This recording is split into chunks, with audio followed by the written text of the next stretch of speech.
Les chiffres du Misra d'Aotsar dit qu'à peu près un enfant sur 5 vit dans une maison qui n'est pas équipée pour étudier à distance, ce qui peut vouloir dire pas d'ordinateur ou même pas de connexion Internet. De la générosité, des talents et du cœur, c'est la sauce du jour sur studioqualita.com.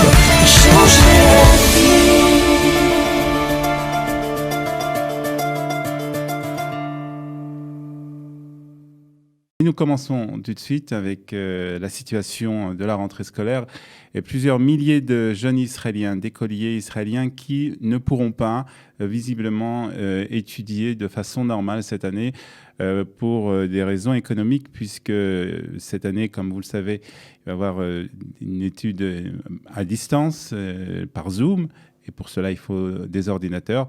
Malheureusement, il n'y a pas d'ordinateur dans tous les foyers israéliens. Et pour en parler ce matin, nous sommes avec Gabriel Pitiglio. Est-ce que j'ai bien prononcé votre nom de famille, Gabriel ? Oui, bonjour Olivier, vous avez bien prononcé mon nom de famille. Bonjour Gabriel, Merci. Merci d'être avec nous ce matin. Vous êtes de l'organisation La Tête. En quelques mots, La Tête, une des plus grosses organisations israéliennes qui vient en aide aux Israéliens. La Tête, c'est une organisation qui s'occupe de sujets de pauvreté en Israël. On aide entre 60 000 et 70 000 familles qui sont dans le besoin tout au long de l'année, dans tous les secteurs de la société israélienne.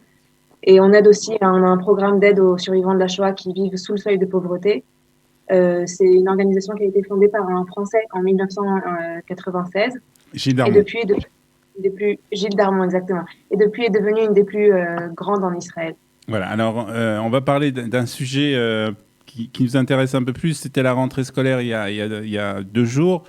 Et on a su, le ministère de l'Éducation l'a annoncé, que cette année, une partie, en tout cas pour le moment, des cours se feront à distance par Zoom, en raison bien entendu du coronavirus, pour éviter justement des rassemblements dans les écoles. Mais pour faire ces cours à distance, il faut un ordinateur, et ce n'est pas le cas de tous les écoliers israéliens. Alors, est-ce que vous avez des chiffres d'abord, Gabriel ? Voilà, exactement. Bon, déjà, il faut savoir qu'il y a à peu près 2,4 millions d'étudiants, enfin d'élèves entre le GAN et le lycée. Ouais. Ça, c'est tout le monde, tout confondu. Et nos chiffres montrent qu'il y a à peu près 600 000 enfants qui sont considérés pauvres sur ces 2,4 millions. Et qu'est-ce que ça veut dire pauvre dans ce contexte, dans le contexte de l'école? Ça veut dire qu'ils n'ont pas tous les moyens d'étudier comme il se doit. Ça peut dire, en dehors du corona, ne pas avoir tout le matériel dont ils ont besoin, ne pas partir à l'école avec un sandwich le matin. Et pendant le corona, comme vous l'avez déjà dit, ça peut en effet dire qu'il y en a beaucoup qui n'ont pas de connexion Internet, pas d'ordinateur, ou alors pas de sviva, d'environnement qui est propice aux études.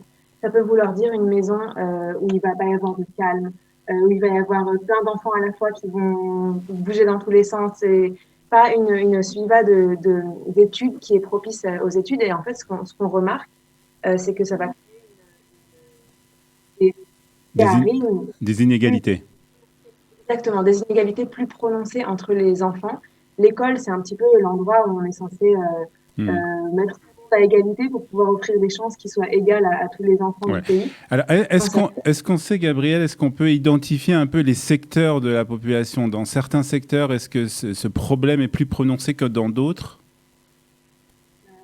En fait, ça dépend surtout des quartiers. Les quartiers, évidemment, c'est pas à Ramat Aviv que vous allez trouver ce genre de problème, mais on connaît dans toute la périphérie, finalement. Ça peut venir dans...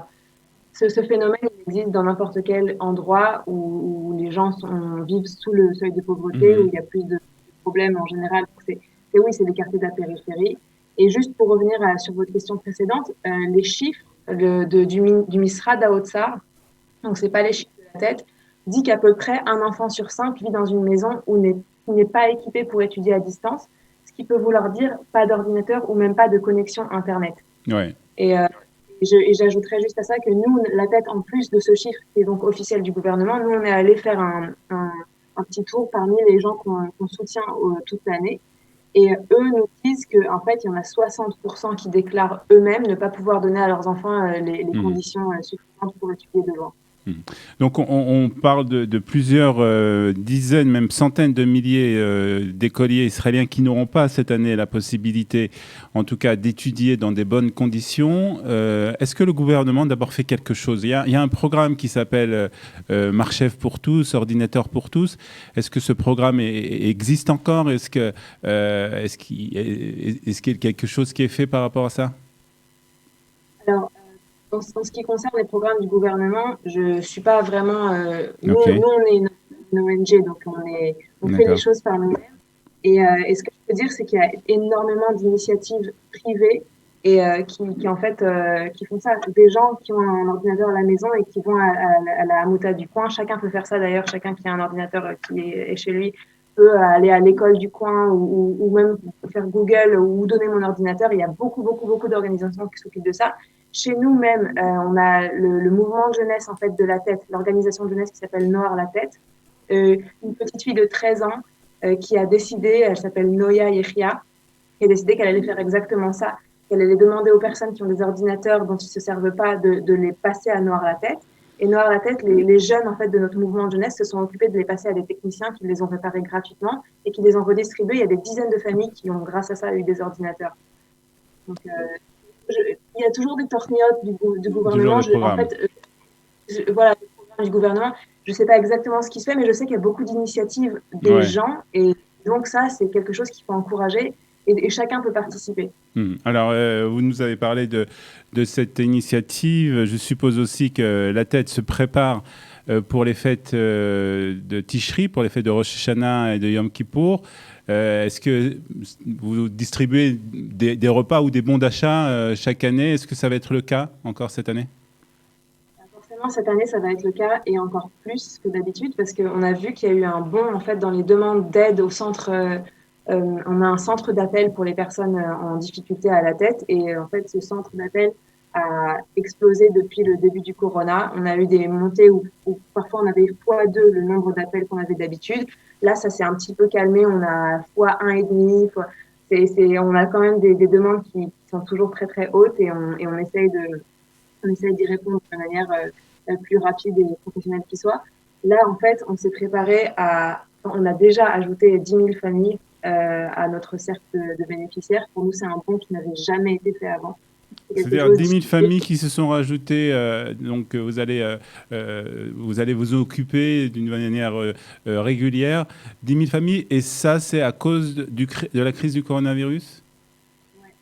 en fait, on compte qu'il y a à peu près 2 millions d'Israéliens qui ont vu leurs revenus diminuer de façon ou d'autre à cause du corona. Donc, Oui, en fait, et les gens, forcément, pour lesquels la crise a été la plus difficile, ce sont des gens qui ont déjà été en situation de pauvreté. Des gens, par exemple, dont le revenu était inférieur ou égal à 5 000 shekels. C'est eux qui, en fait, vont avoir les conséquences les plus lourdes du corona. Et on a fait une autre étude qui montre, en fait, que les conséquences, elles commencent à se faire sentir maintenant. Et jusqu'à dans les 30 mois à venir, ce sera là où on va vraiment découvrir quel est l'impact de la crise économique dans la vie des gens. alors, comment ça se traduit votre action? Vous l'avez déjà dit, mais on peut revenir. C'est la distribution de repas, c'est la distribution de bons d'achat. Comment ça se passe? En fait, nous, on distribue des colis alimentaires D'accord. à toutes les familles qui sont dans le besoin, qui sont reconnus par le Misrad Harevacha, par le ministère des Affaires sociales. Mhm. Cette année, on a 3 centres logistiques, un dans le nord, un dans le centre et un dans le sud. On distribue directement aux familles, mais la plupart du temps, c'est par les Hamoutot, par les ONG locales qui, elles, sont en contact avec les Ouais, familles. En fait, on est la principale banque alimentaire d'Israël, donc on a des d'accord. quantités, on a des tonnes qu'on distribue. Et évidemment, on appelle toutes les personnes qui veulent participer à cette bonne action pour Rosh Hashanah, que ce soit en donnant sur le site de la tête, latête.org.il, ou en donnant un ordinateur, ou en donnant Ouais. n'importe quoi qui puisse aider. Voilà, donc distribution d'ordinateurs pour les enfants qui n'en ont pas dans des familles donc, qui ne pourront pas apporter à leurs enfants la possibilité d'étudier dans des bonnes conditions, et puis distribution aussi à la veille des fêtes de Rosh Hashanah, et puis si, pendant toute l'année en fait, parce que la pauvreté c'est pendant toute l'année, c'est pas seulement à la veille des fêtes. Distribution de repas par la tête. Merci beaucoup, Gabriel. On peut donner encore une fois peut-être Le lien, on le mettra bien entendu dans notre pitch, mais le site, c'est www.latête.org.il. Et je vais juste ajouter que pendant la crise du corona, on a donné à 15 000 personnes âgées de la nourriture et beaucoup nous ont dit la nourriture, c'est pas juste quelque chose qui nous permet de ne pas avoir faim, c'est quelque chose qui nous permet de savoir qu'on n'est pas tout seul, qu'on ne nous a pas oubliés. Donc c'est un geste que vous pouvez faire et qui est magnifique. Très bien, merci beaucoup Gabrielle d'avoir été ce matin avec nous sur Studio Qualita pour parler de l'association La Tête. De la générosité, des talents et du cœur, c'est la sauce du jour sur studioqualita.com.